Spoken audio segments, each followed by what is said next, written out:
the BookTube. It's Ros, and we're kind of well on our way through Jane Austen July, and that's got me thinking about something. Not something that's exclusively Jane Austen related, in fact. It's about, to what extent do I and you want to read everything that an author has ever written? You know, which of the authors' view that you think, yes, I want to read all their novels or all their fiction or even, you know, literally all their work. And the reason I'm thinking about this question is because this Jane Austen July, I finished the last of Jane Austen's sort of minor works. So all her main novels, Lady Susan, the unfinished things like Sanditon and the Watsons, all her juvenilia, Catherine, which is sort of the longest of her sort of, minor, you know, early bits and pieces, her poetry, her prayers, the whole lot. The only thing by Austen that's available to read that I haven't completely read is her letters, and I'm gradually working my way through those. But, you know, all the fiction, that's it, done, completed. And of course, some reread many times.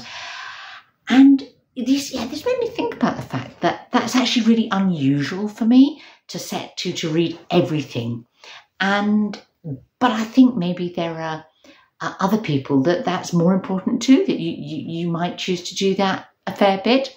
So I've been doing a bit of thinking about, you know, what are the other authors that I have chosen to read all of, or that are there some that I know that I want to and haven't yet? So I was thinking, authors that I've read everything by apart from Jane Austen, the Brontes, I guess. I mean, if we just talk about novels now, really, novels and novellas, you know, and leaving out sort of, you know, non-fiction or whatever. Yeah, but the Brontes is cheating a bit because, you know, apart from Charlotte, you know, well, Emily only wrote one novel and two, so, you know, kind of hardly counts for being completist, does it, I suppose? Although I have obviously read all of Charlotte's. Then George Eliot. George Eliot is, you know, obviously not. Is it what is it about 19th century authors that sort of brings this out to me? But, you know, I think quite deliberately choose to work through all of Eliot's main novels. It's the 7, and her 3 novellas that kind of come together in a sort of novel, Scenes of Clerical Life, sort of 3 connected novellas, I guess you call those. So, you know, that was a deliberate choice. Why did I do that? I think because, you know, if you kind of grab me in a hurry and say, what's your favourite book, Rose? What's your best book ever? You know, I tend to just say Middlemarch by George Eliot to avoid having to sort of think about whether I might change my mind about that. So it seemed natural to read everything by Eliot, and her kind of lovely, humane, thoughtful style of writing and her humour, and it appeals to me. So that's Jane Austen and George Eliot. That's 2. I was trying to think of any others. I realised that the last year I took part in a sort of deliberate read of all of E.M. Forster's fiction, sort of every couple of months. So, you know, all 6 of his novels that were written between 1905 and 1924, although one of them, Morris, was only published posthumously, that's going to become a bit of a theme in this when I think about this a bit more. So that's my 3rd. Then Rosamund Lehmann. Now, do you know Rosamund Lehmann? She was a sort of 20th century English woman writer, and she wrote 7 novels between 1927 and sometime in the mid-70s. And I worked my way through all of those with, you know, sometimes, you know, an author just sort of grabs you and you run with it, and that was Rosamund Lehmann. I particularly enjoyed her style of writing, I suppose, and also so Tilly was enthused by her too, so that meant we had all of them and read all of them, and wonderful that was too. But, you know, that might be about it. I think there's one living writer that I happen to have read everything that he's written, and that's John McGregor. I started reading him when he won, I think he won the Booker Prize with If Nobody Speaks of Remarkable Things, and his Reservoir 13 is I don't imagine he could ever write a better novel. That was just a superb one. And then, and in between, they're fairly short, his novels, and somehow or other I've read all of his. But of course, he's not dead yet, so he may write more, and I may not read all of them. So, I don't think I can count him. Then, so I think that's about it. And I was thinking, well, is there anyone else that I really want to read all of? Like Forster, it was really interesting to kind of see how his style developed, but you don't have to read everything that someone wrote to get that style.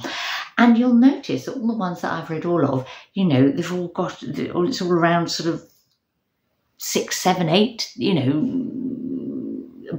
whereas Dickens, say, 20, 20-ish of his sort of major works. Well, I am gradually working my way through Dickens, but I'm not in the sense of like, I've got to keep at it so that I finish the lot.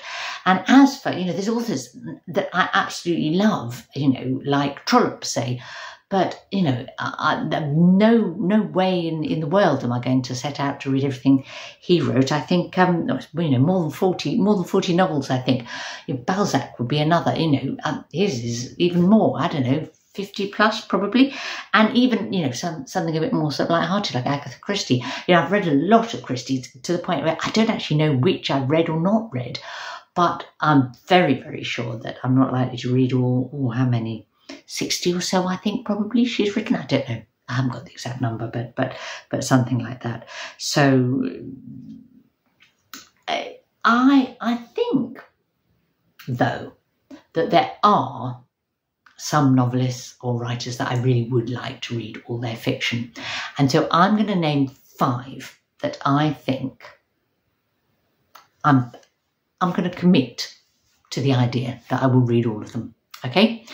And then I'd really like you to tell me if you've got 5 that you might like to attempt to read all of, or maybe you've got innumerable ones that you already have because you're that style of reader. It's like, I know my son's read everything that Terry Pratchett ever wrote, because some readers really like to kind of get in the groove, I suppose, with an author and enjoy the fact that they sort of know what to expect, perhaps. I don't know. Anyway, my five.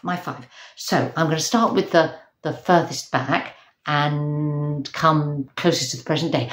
But these are all dead authors, because if you're going to plan to read everything that an author has written, it's no good picking one that's still writing. I don't think that doesn't work for me. If I'm going to set this as a bit of a sort of a challenge or an aim for myself, then dead only. And I think mostly not translated, because you never know, people who've written in other languages, because you never know how many are going to end up getting translated or not. So, I don't want to sort of, again, set myself something that might not work out. So, number 1 on my list is Elizabeth Gaskell. So, another Victorian. If I've read everything Bronte's wrote, everything that George Eliot wrote, why not Gaskell too? I could have picked Hardy, but again, he's a bit like Dickens. There's rather a lot of them, whereas Gaskell's kind of doable. I think that she wrote sort of 6 novels or sort of substantial novellas, and I've read, she read, I'd say about 10, and I've read 6. That's it, and there's 4 to go. So, interestingly, one of hers was published posthumously. That's Wives and Daughters, and it's sort of nearly not nearly finished, but not quite. And she wrote those between 1848 and 1866, which is not that long a period, really. So I think that's doable. Another 4, I could get there with Gaskell, complete the 10. Second author on my list is Virginia Woolf. Now, like Eliot, if you pushed me to say who's my favourite author as opposed to my favourite book. You know, if I have my favourite book, I'd probably say Middlemarch. If you ask me who's the author that I love best, I probably would say Virginia Woolf. So it's odd not to have read all of hers, isn't it? So that's a goal that I can embrace. Now, I've read 5 of her books, and some of those, or I'm talking fiction here, not her non-fiction, 5 of her novels, and some of those I've read 2 or even 3 times. But yet, there's another 4 that I haven't read at all. So, you know, now I think about it, that's completely illogical. So, you know, I'm going to get on with it. The last of hers, again, Between the Acts, which was published just after her death and was sort of finished, a bit like Wives and Daughters, finished but not quite, well, a little bit more finished than Gaskell's Wives and Daughters, but she hadn't done her final sort of editing and checking and revising, I guess. So that's a goal. I think that's a doable one. And, you know, I guess the novels of her that I've read, and read repeatedly, are in her sort of golden middle period, you know. Going up to The Waves, say. I haven't read her earliest works, and starting with Jacob's Room, and I haven't read her very last 2. So that's going to be an interesting exercise, isn't it? Now, who's next? Well, I couldn't not have an author who I'm reading in translation, because, you know, fiction in translation is one of my big enthusiasms. And there's one that I know there's going to be a good modern recent translation of all her novels, and that is Clarice Lispector, the Brazilian novelist, writer, who she wrote 9 novels between 1943 and 1978. I love dates. You probably think I'm potty giving you all these dates, but it gives me a sort of an idea of where people fit, you know. And of those 9, I have read 5, yeah. And so, yeah, I think I've got 4 to go. One of which I'm already planning on reading in August for Women in Translation Month, and that's the Apple in the Dark. So, her last book was published posthumously too. I haven't read that one yet. So that's doable. That's doable. Then I've talked about how I love Rosamund Lehmann, and there's something about a certain type of English woman writer whose style is just, I don't know, works for me. And one from the latter part of the 20th century who has something of the same, I don't know, gorgeous, lucid prose that Lehmann does is Penelope Fitzgerald. And I think that, she wrote another one who wrote 9 novels between 1977 and 1995, because, you know, her first novel was published when she was 60. That's fascinating too, isn't it? That you should turn to fiction, you know, at my age. I can't imagine suddenly writing a novel now, but she did. And I've read 5 of hers, so 4 to go. So, you know, I'll get onto that. And then my final choice, if I'm going for 5 authors that are, you know, my criteria is they have to be dead, so I know what their complete oeuvre is, as it were, and I can, you know, work out if I can take on that challenge. I'm going to pick one who only died really recently, but whose work I really, really love, and that's Hilary Mantel. Now, I started reading Mantel, I think, when she wrote The Giant O'Brien, and that was in 1998. And everything that she's written, all of the novels that she's written sort of since then, I have read. So that's 7, in fact. I hadn't realised I'd read as many as 7, but yeah, 7.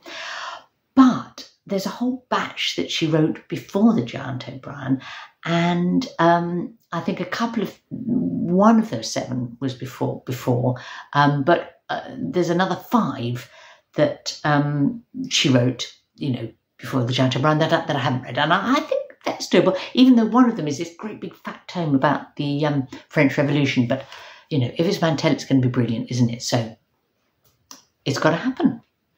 So there we go. Those are my 5 that I've decided I would like to, not this year, over the next few years, try and read everything. Read everything in terms of their fiction.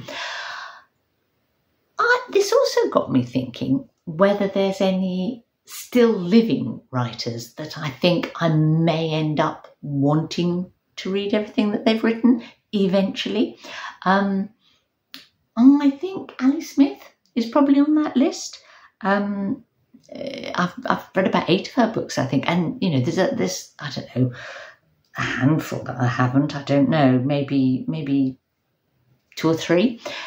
So I'll probably get to them eventually. But then she might write another 10 if she lives to be 100 and keeps churning out books regularly. So the other one I think is probably Maggie O'Farrell. I've read 7 of hers, and so there's only a couple of hers that I haven't read. And again, it depends, I suppose, how long she carries on writing for. So tell me, which of those novelists that you've already read everything, and if you're Katie of Books and Things, that'll probably be innumerable Victorians. But which are yours that you've already read everything by?